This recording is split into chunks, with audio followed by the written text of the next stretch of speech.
Hey guys, how's it going? So I'm going to be showing you guys now how to change the spark plugs, and I'm going to be showing you how to change the spark plug wires. Super easy, I know, but for the people that want a little bit of help, here you go.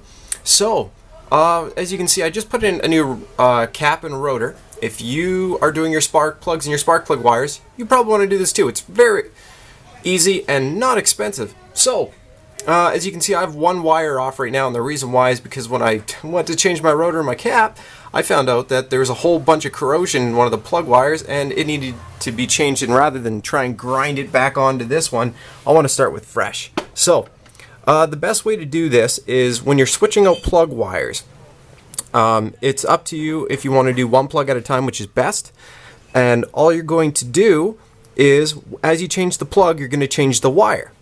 Now, how do you do this, probably you're asking? First thing you're going to want to make sure you have is some spark plug sockets. I'm going to be pulling mine out in a second. I'll show you what they look like. They're basically a socket with a cushion in it. It allows so you don't break the spark plug when trying to put it into the engine.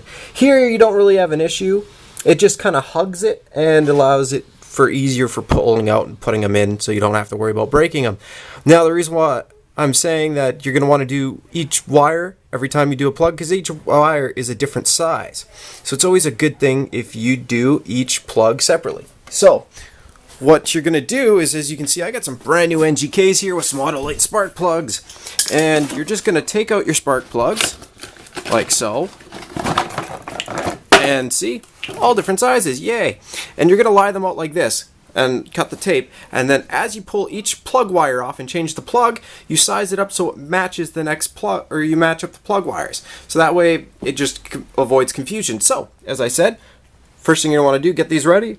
Next thing is as you pull out each plug, grab the wire that matches the same size as that plug wire. Okay, so stay tuned and I will show you the next part. Alright guys, another thing I'm going to show you is, see how you have each nub? As you can see, I've got grease on my handers, or on my fingers here. You're going to want to put a little bit of conductive grease or dielectric, whichever one you want. And you just throw it a little bit on the tip here, and then you squeeze on your plug wire. And as you can see right here, I've already put it on here, so I'll squeeze on the other side. So again, just match up your plug wire and stick on the corresponding plug wire onto here after you've done this. This will allow it to keep the tips from corroding, and it keeps it safe. That's the best thing to note. So stay tuned and we'll start doing plugs. Alright guys, so as you can see here, I have a 16mm spark plug socket. How do I know it's a spark plug? It says SP on it. It says 16 mil right there in brackets, and if you were to look inside the spark plug socket, you would see, well, you sort of see it, the rubber cushion. And how you know you got the right size? Well, that's kind of easy.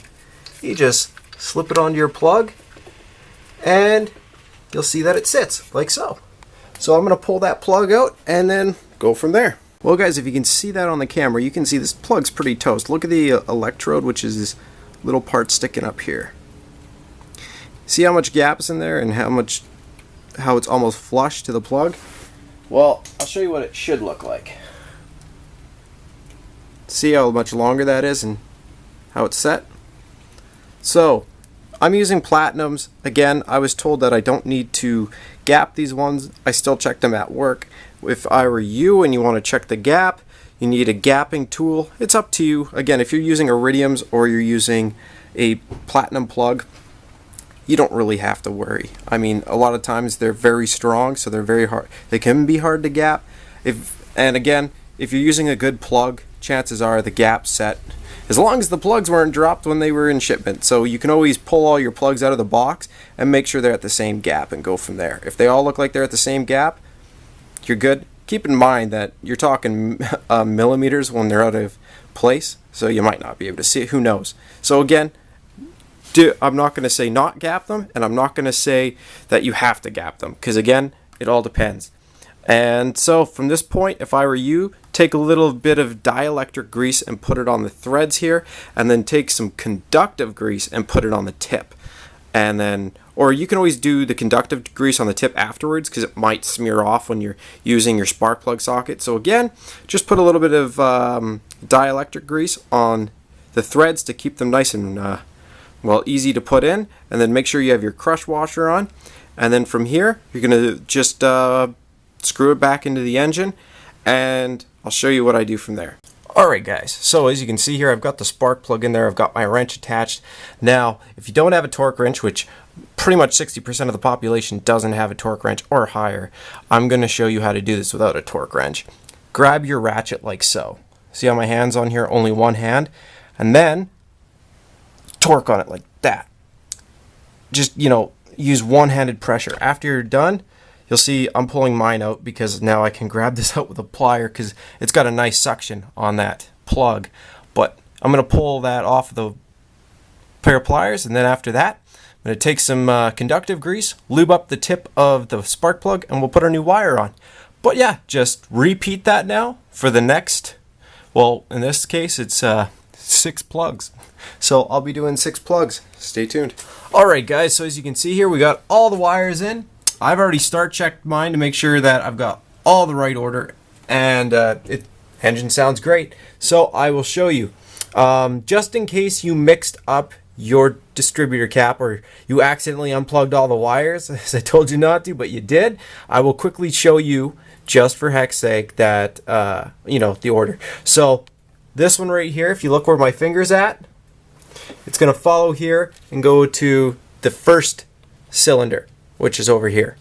And then the next one, which is cylinder number 2, goes down here and goes to, you know what, let me get a better light in here. Give me one sec. Here we go. So, as you can see here, second one comes down here and goes to the third part over here. Third cylinder right here goes down and around over to here.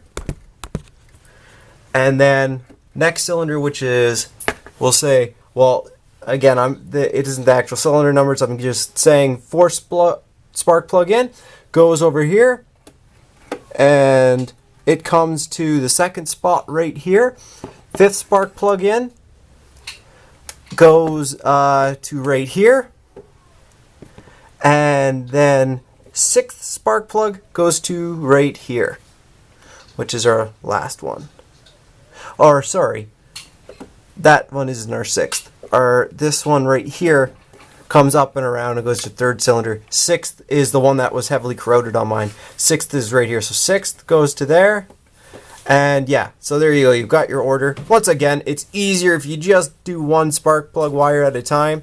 And as you take that one out, measure it up against the other ones, even if the numbers aren't right. Like some people will be like, oh, but the number, the number on the wire, this isn't that number. Again, match them up and go with the one that goes closest to that wire. I found by doing that, I was actually able to put them in the proper seals. If you don't, then some of them are actually like, I was trying to match it up that way and the numbers didn't match up. So I said, screw it. So after you do this, make sure your rotor cap's tightened down. Make sure all these are pressed down.